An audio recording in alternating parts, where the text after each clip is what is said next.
Quem está com o coração cheio de expectativa para ouvir o Senhor aqui? Abra sua Bíblia lá em 2 Reis, capítulo 4. 2 Reis 4. Do verso 1 ao verso 7. Estou vendo gente de Santo André aqui. Vocês são crentes demais, gente. Vocês vão me ouvir de novo. Vou pregar a mesma coisa que ontem. Você vai me ajudando aí. Dá o glória antes, antecipa tudo aí. Ministrei essa palavra ontem, na mesmo tema, mesma série, nós estamos caminhando juntos. E eu quero falar com você nessa noite sobre um texto muito conhecido. Com certeza você já ouviu inúmeras mensagens desse texto. O Senhor me deu uma perspectiva um pouco diferente. Quero compartilhar com você. Amém?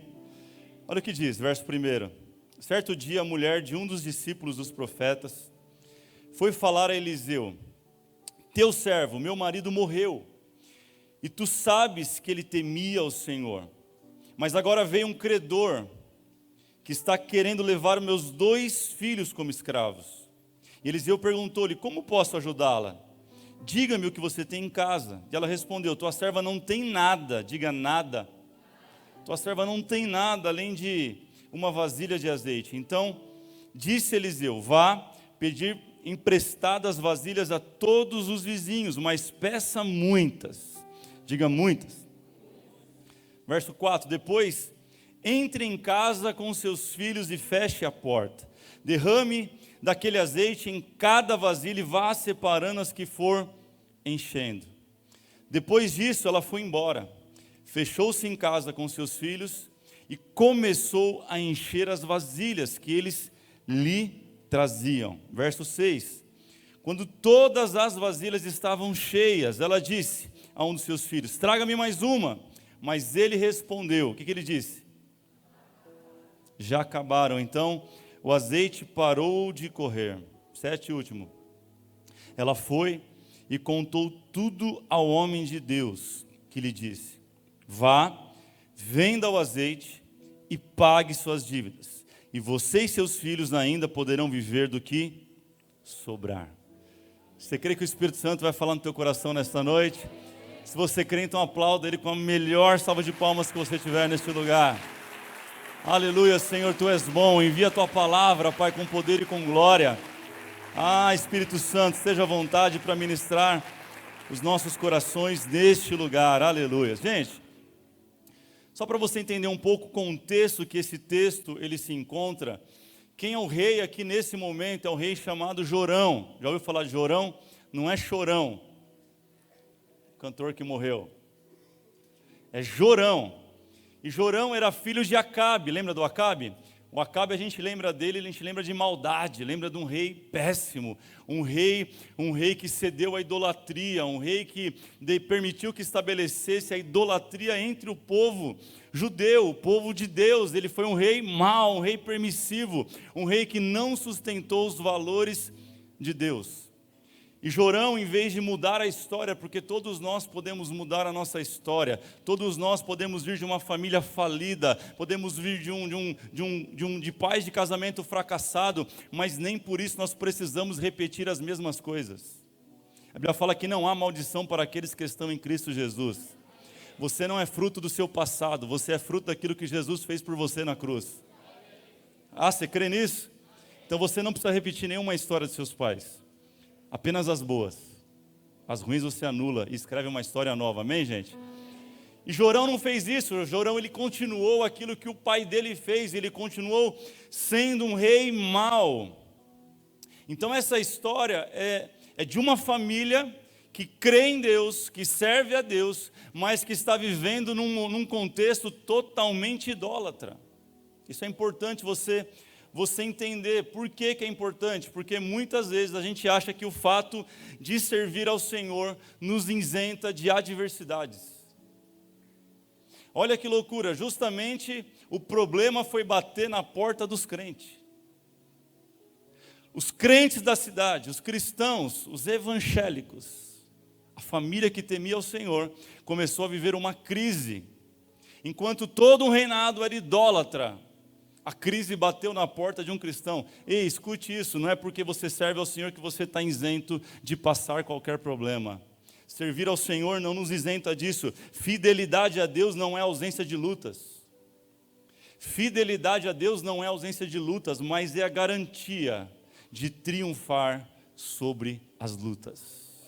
Você não entendeu, meu irmão? Era para você dar um glória agora, para você pular da cadeira, para você fazer alguma coisa. Deus está falando com você nessa noite, você fica, será? Será que é isso mesmo, querido? A igreja não é um lugar onde você vai se livrar de todos os seus problemas, mas é um lugar onde você vai ter alguém para enfrentar todos os seus problemas.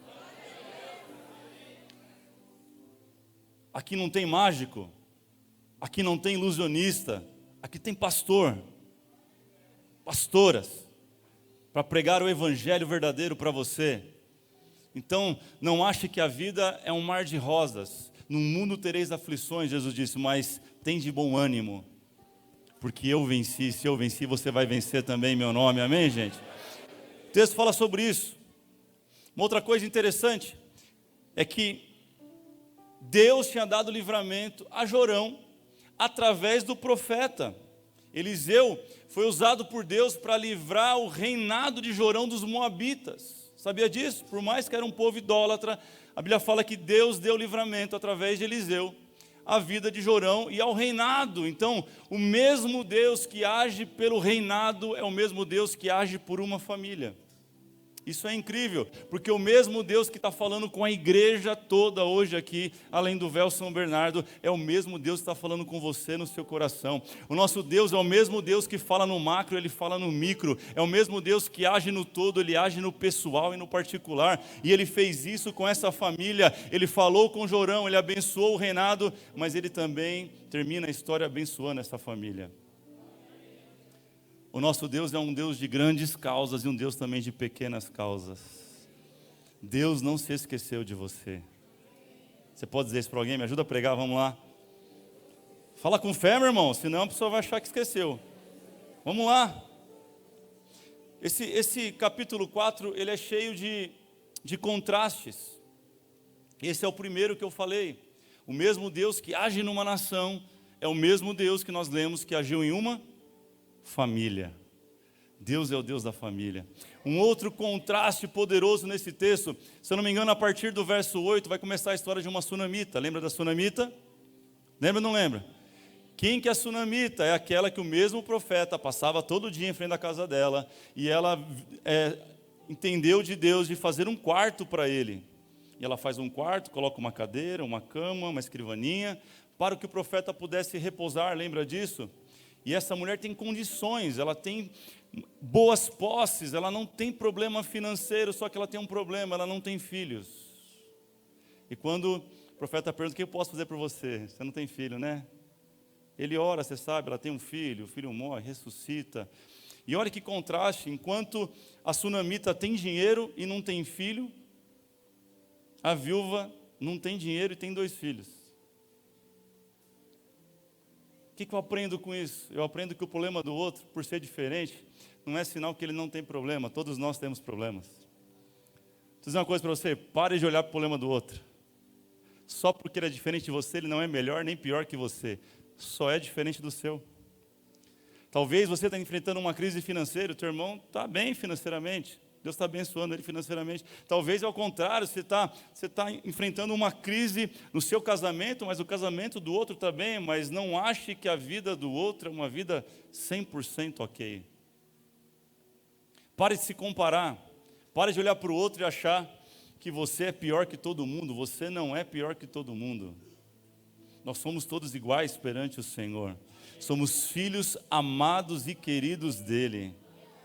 Nós cantamos isso, você levanta as suas mãos, declara, eu sou amado, eu sou querido, Deus tem um propósito. Vem a primeira luta, você fala, Ele é amado, eu não sou amado. O Senhor está olhando para ele e não está olhando para mim. O Senhor está ouvindo a oração dela, olha lá, já foi abençoado. Eu estou na fila há 10 anos, Senhor. Querido, essa mulher pode olhar para a sunamita e falar, lá, está cheio do dinheiro, mas ela não tinha filho. É um capítulo de contrastes, enfim. Eu quero compartilhar com você sobre um tema muito simples chamado valorize. Fala para alguém, valorize.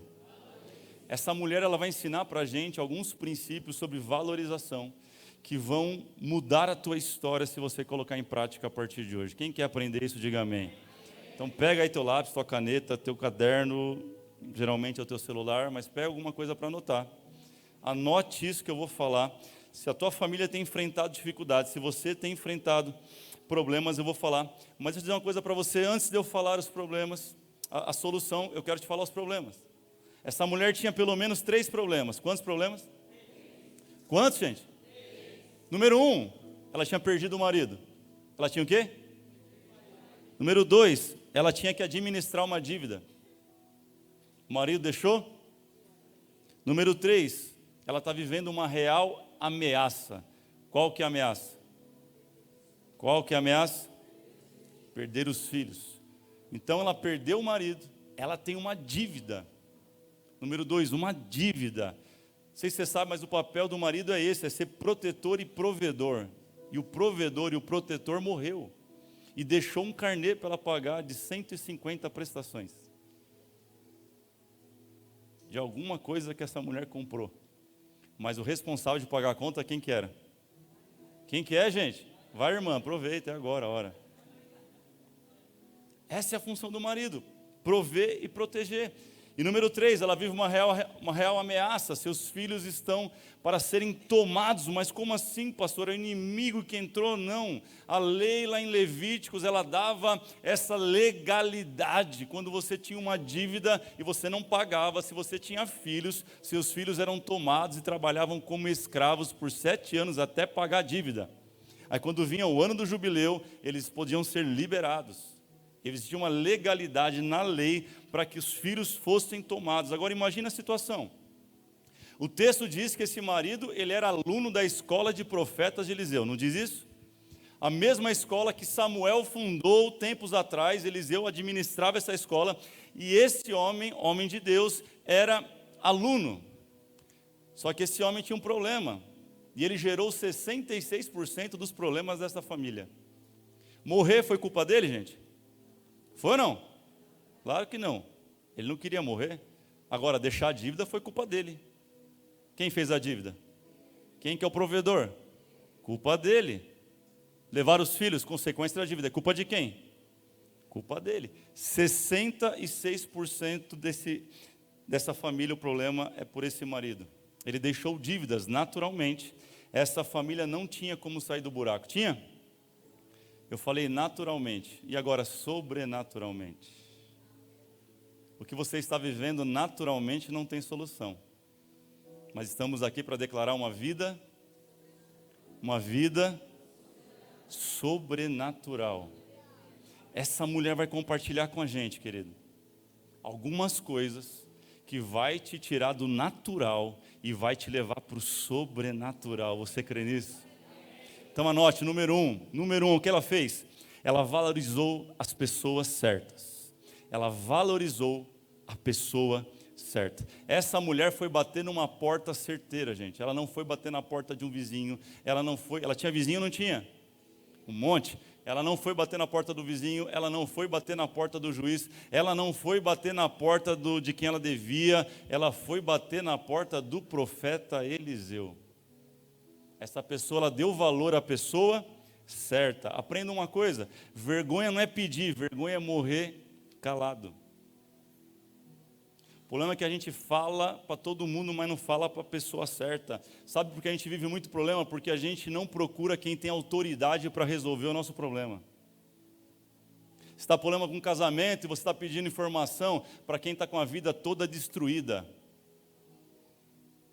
Vai dar certo? E por que você está pedindo? Você tem problema financeiro e está pedindo para quem não sabe administrar nem R$100. Tem uma frase que é muito bonita e verdadeira. Não aceite crítica de quem nunca construiu nada. Faz sentido para mim? Faz sentido para você? Procure quem tem autoridade no assunto. Se você conhece alguém que está passando por uma possessão demoníaca, por uma opressão, você vai procurar quem? O açougueiro? Você vai procurar quem tem autoridade para orar e expulsar esse demônio.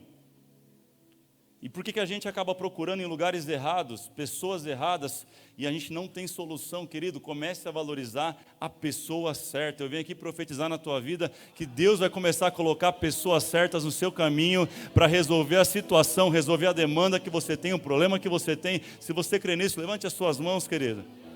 Deus vai colocar pessoas no seu caminho. Você crê nisso? O teu problema, ele não vai vir muitas vezes através de uma coisa. Eu declaro que vai vir através de pessoas. Você vai ver na Bíblia que 99% das soluções dos milagres passaram por pessoas. Deus usa pessoas. Deus usa pessoas. Número 1, ela valorizou quem? A pessoa certa. Diga, a pessoa certa. Número 2, ela valorizou as palavras. Diga, as palavras. Não permita que aquilo que você vive dite ou influencie o que você fala. Essa mulher não permitiu a crise mudar a linguagem dela, o vocabulário dela, a forma de falar dela. Olha o que diz Provérbios 18, 21. A língua tem poder sobre a vida e sobre a morte, e os que gostam de usá-la comerão do seu fruto. Provérbios 25, 11, a palavra proferida no tempo certo é como frutas de ouro incrustadas numa escultura de prata. Mateus 12, 34 diz, pois a boca fala do que está cheio o coração. Meu irmão, que tipo de palavra você tem falado no meio da crise, no meio da adversidade? O que tem saído da sua boca? Essa é a pergunta. Essa mulher estava vivendo o pior momento da vida dela. O seu marido morreu, o provedor da casa morreu. Homens bateram na porta para levar os seus 2 filhos. E essa mulher tem uma palavra direcionada pelo Espírito Santo. A crise não mudou o que ela falou. A crise não afetou o seu raciocínio. Está pegando isso, irmão? Olha o que diz Mateus 12, 37. Pois por suas palavras você será absolvido e por suas palavras você será condenado. Há poder na palavra. Eu não estou falando de autoajuda, eu estou falando da palavra de Deus. Quando ela é colocada na boca de um servo de Deus, ela tem poder, meu irmão, para produzir futuro, para produzir objetivo, para produzir propósito, para produzir milagre, para produzir o sobrenatural. Você crê nisso? De verdade, vamos lá.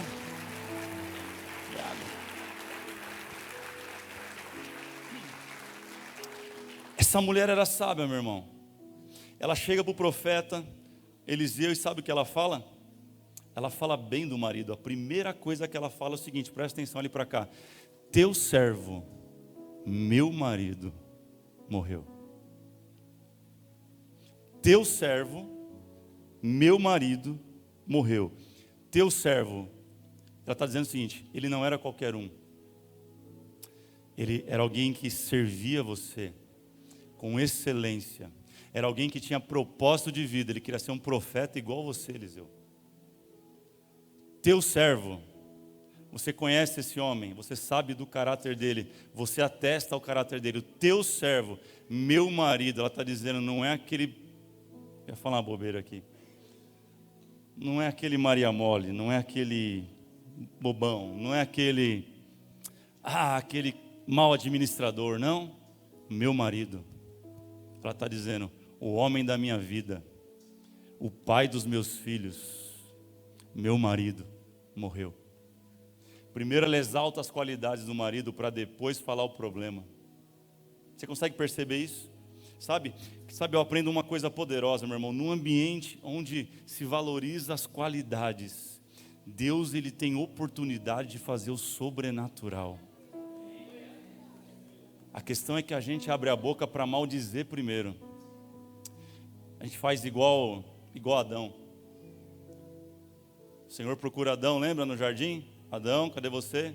O que ele fala? A mulher que tu me destes.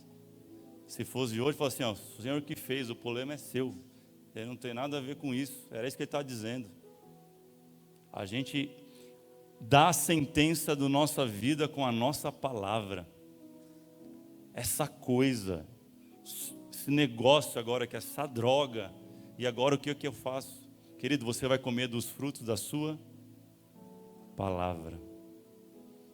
Às vezes o diabo não tem nada a ver com isso, o diabo faz Faz estrago? Faz. Mas eu vou te falar uma coisa, as nossas palavras fazem muito mais estragos do que o diabo. Eu sei que é difícil ouvir isso, mas você precisa ouvir aquilo que você precisa, não aquilo que vai afalfar o teu coração nesta noite. Aquilo que vai te colocar em direção ao milagre, em direção ao sobrenatural de Deus. Querido, tem uma frase que eu gosto muito, que é muito simples, é assim, ó, só abra a boca se for melhor que o silêncio. Só pronuncie uma palavra se for melhor que o silêncio. Se não, fica quieto, meu irmão. Provérbios 17, 28 diz isso, até o insensato passará por sábio se ficar quieto. Se contiver a língua, parecerá que tem discernimento. Até quem não tem sabedoria, até quem não tem conhecimento, se fica quieto numa conversa, ele passa por entendido. Agora não, você senta na mesa que você é o primeiro a falar. E fala, e fala, e fala, e fala, e fala, e fala, e fala. E fala pelos cotovelos. Sabe uma coisa que eu aprendi? Quando eu sentar com a mesa, na mesa onde tem gente que tem mais condição que eu, de entendimento, de sabedoria, sabe o que eu faço? Eu procuro fazer as perguntas certas e ouvir e aprender.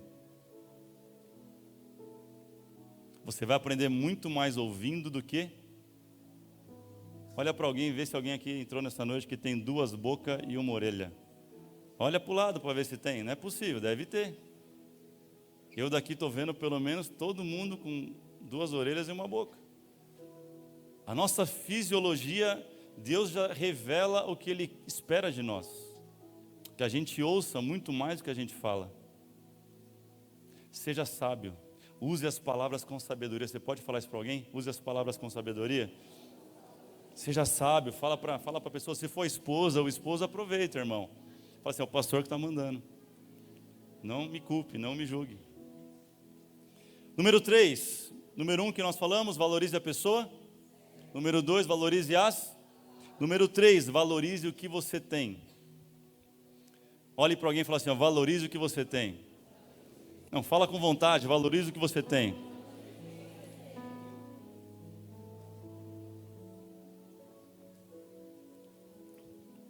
Ele pergunta para ela, o que você tem em casa? O que ela fala? Eu não tenho nada. Ela estava indo tão bem, ia tirar um 10, irmão, no final do texto. Deu uma bola fora. Não tenho, mas além, ela lembra, ela bota um além. Fala, peraí.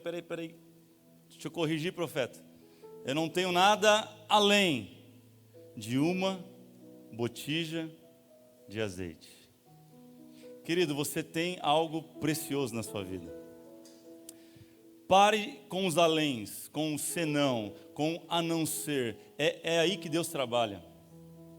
Você acha que não tem nada, mas você tem alguma coisa de muito valor na sua vida. Eu, quando escrevi essa mensagem, eu lembrei de uma canção que tem uns 2 anos apenas de composição. Não sei se você vai lembrar, mas ela é assim. Quero que valorize o que... Vocês sabem já? É nova.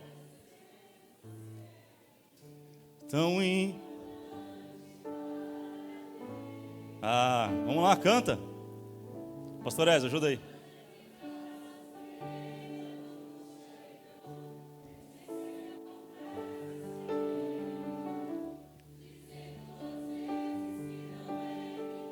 Levanta a voz, irmão, vamos lá, eu venho do valor. Olha para alguém agora e diga isso, vai lá. Eu venho falar do valor que você tem. Olha para alguém, cante isso, ele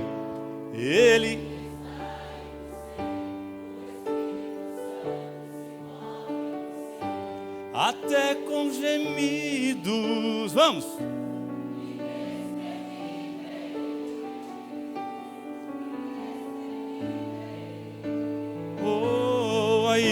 Aí você pode então perceber que para ele há algo importante. Diga isso para ele. Por isso,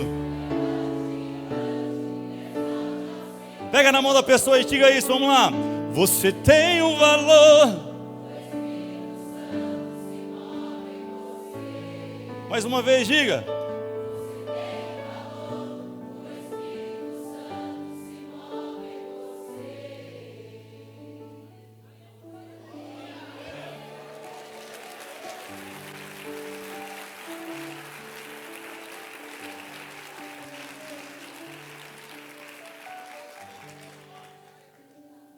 Subiu aquele cheiro de naftalina na igreja agora.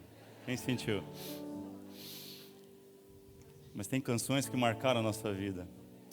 A gente precisa voltar a cantar isso. Você tem um valor. Não estou falando de um evangelho humanista, estou falando que você tem um valor, meu irmão. Qual o valor que você tem? Você é a casa de Deus, a habitação do Altíssimo. Você pode achar que não tem nada, mas você tem, no mínimo, a presença gloriosa do Espírito Santo de Deus na sua vida. Querido, Salomão fez uma casa de ouro para ele habitar. Incrível! Uau! Aí Deus fala assim, não quero. Eu escolhi ela. Eu escolhi ela, eu escolhi ela, escolhi ele.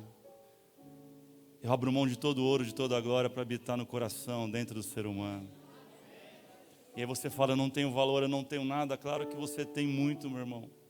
Lá fora as pessoas dariam milhões para ter o que você tem, a paz que você sente, para sentir o que você está sentindo nesse momento, o calor do Espírito Santo tocando a tua vida. As pessoas pagariam tudo que tem para se sentir vivas de verdade.